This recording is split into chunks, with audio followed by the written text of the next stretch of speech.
Hello guys, welcome to electro S M. இனி நம்ம இந்த வீடியோவில் என்ன பார்க்க போகிறோம்னா 02 Pro in Embedded இந்த சீரீஸில் டே 3 தான் பார்க்க போகிறோம். இன்றைக்கான டாபிக் என்னதுன்னா SPI கம்யூனிகேஷன் ப்ரோட்டோகால். இந்த டாப்பிக்கை தான் நம்ம இன்றைக்கி பார்க்க போகிறோம். வாங்க வீடியோக்குள்ளே போயிடலாம்.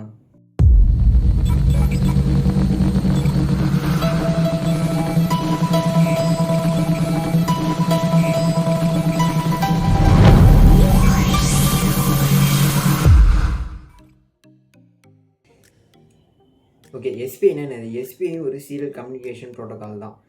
எஸ்பிஐயோட ஃபுல் ஃபார்ம் வந்து சீரியல் பெரிஃபெரல் இன்டர்ஃபேஸ். இந்த ப்ரோட்டோகாலும் I2C மாரி மாஸ்டர் ஸ்லேவ் பேஸ்டு ப்ரோட்டோகால் தான். இந்த ப்ரோட்டோகால் வந்து மற்ற சீரியல் கம்யூனிகேஷன் ப்ரோட்டோகாலோட இந்த எஸ்பிஐ வந்து ரொம்ப ஃபாஸ்ட்டான ஒரு கம்யூனிகேஷன் ப்ரோட்டோகால். ஏன்னா இது வந்து டேட்டா வந்து அட் அ டைமில் ட்ரான்ஸ்மிட்டும் பண்ணும், ரிசீவும் பண்ணும். இப்போ யூஆர்ட் வந்து டேட்டா வந்து டேட்டா வந்து ட்ரான்ஸ்மிட் பண்ணும், இல்லை டேட்டா வந்து ரிசீவ் பண்ணும். ரெண்டுமே அட் அ டைமில் பண்ண முடியாது. அதேமாரி I2C வந்து அக்னாலஜ்மெண்ட் வாங்கினா மட்டும் தான் டேட்டா வந்து ட்ரான்ஸ்மிட்டோ இல்லை ரிசீவோ பண்ண முடியும். அக்னாலஜ்மெண்ட் இல்லாமல் நம்ம டேட்டா வந்து ட்ரான்ஸ்மிட் பண்ணி ரிசீவ் பண்ண முடியும். இது வந்து அந்தமாரி எந்த ஒரு ரெஸ்ட்ரிக்ஷனும் இல்லாமல் ரொம்ப ஃபாஸ்ட்டாக வந்துட்டு அக்னாலஜ்மெண்ட்டும் கிடையாது. அதேமாரி ஒரே நேரத்தில் வந்து டேட்டா வந்து ட்ரான்ஸ்மிட்டும் பண்ணும், ரிசீவும் பண்ணும். அதுதான் வந்து இந்த எஸ்பிஐயோட ஒரு ப்ளஸ் பாயிண்ட். ஆனால் இந்த எஸ்பிஐயோட மைனஸ் என்னென்னா, இது வந்து நம்ம 4 ஒயர் யூஸ் பண்ணுவோம். டேட்டா வந்து ட்ரான்ஸ்மிட் ரிசீவுக்கு 2 ஒயரும், அது அப்படியே சிப் செலெக்ஷன் ஒரு ஒயர் நம்ம யூஸ் பண்ணுவோம். இப்போ I2Cயில் வந்து நம்ம அட்ரஸ் யூஸ் பண்ணி கம்யூனிகேட் பண்ணுற மாரி இதில் வந்து இந்த சிப் செலெக்ஷன் பின் வச்சு தான் நம்மளால் கம்யூனிகேஷன் பண்ணிக்க முடியும். அதுக்கப்புறமேட்டா டேட்டா வந்து ட்ரான்ஸ்மிட் ரிசீவ் பண்ணுறதுக்கு ஒரே ஒயர் யூஸ் பண்ணிப்போம். இதில் வந்து டேட்டா வந்து ட்ரான்ஸ்மிட் ரிசீவ் பண்ணுறதுக்கு 2 ஒயரும், கிளாக்குக்கு ஒரு ஒயரும், அதுக்கப்புறம் சிப் செலெக்ஷன் இது ஒரு ஒயரும், நம்ம மொத்தம் 4 ஒயர் யூஸ் பண்ணுவோம். இந்த டேட்டா ட்ரான்ஸ்மிட் ரிசீவ் பண்ணுறதுக்கு இந்த ஒயரோட பேர் வந்து என்னென்னா, ஒன்று வந்து மீசோ, இன்னொன்று வந்து மோசி. இந்த மீசோ அதுனா என்னதுன்னா வந்து மாஸ்டர் இன் ஸ்லேவ் அவுட். அதாவது ஸ்லேவ் கொடுக்குற டேட்டா வந்து மாஸ்டர் வந்து இன்புட்டாக எடுத்துக்கும். அதாவது ரிசீவர் மாரி. இப்போ மாஸ்டர் வந்து சென்சார்கிட்டேருந்து ஒரு டேட்டா வாங்கணுன்னா இந்த மீசோ இந்த பின்னை வச்சு தான் நம்மளால் டேட்டா வந்து ரிசீவ் பண்ணிக்க முடியும். ஆகண்டா மோசி அப்படின்னா வந்து மாஸ்டர் வந்து அவுட்புட்டு கொடுக்கும், ஸ்லேவ் வந்து இன்புட்டாக வந்து எடுத்துக்கும். இதுதான் வந்து மோசியோட வேலை. இந்த 2 ஒயர் தான் வந்து டேட்டா வந்து ட்ரான்ஸ்மிட் ரிசீவ் பண்ணிக்க போகுது. இதில் வந்து டேட்டா வந்து ஒரே நேரத்தில் வந்து டேட்டா வந்து ட்ரான்ஸ்மிட்டும் ஆகும், ரிசீவும் ஆகும். அதுக்கப்புறம் கிளாக்குக்கு எப்பயும் போல் மாஸ்டரோட கிளாக் தான் வந்து ஸ்லேவை யூஸ் பண்ணிக்க போகுது.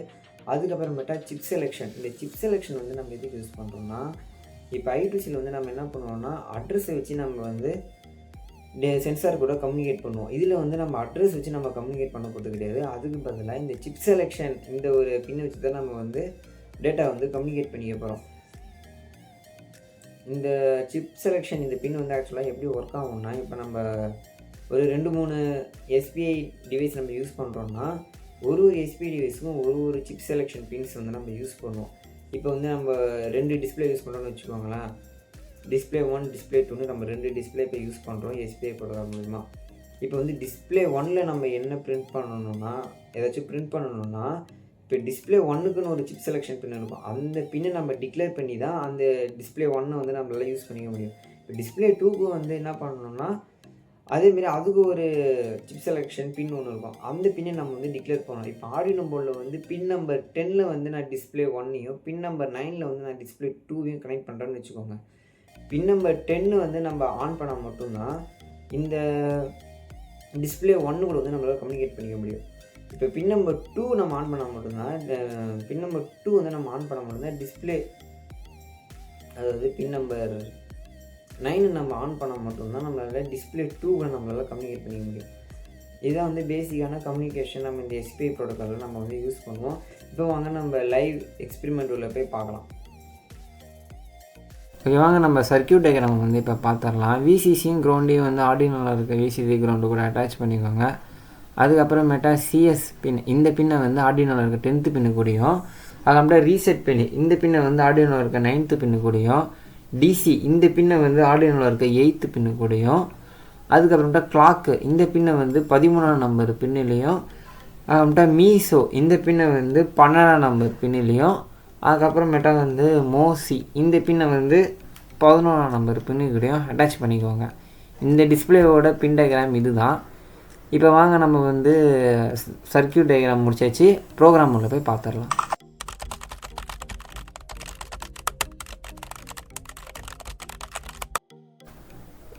ப்ரோக்ராம் வந்து ரன் ஆகுது.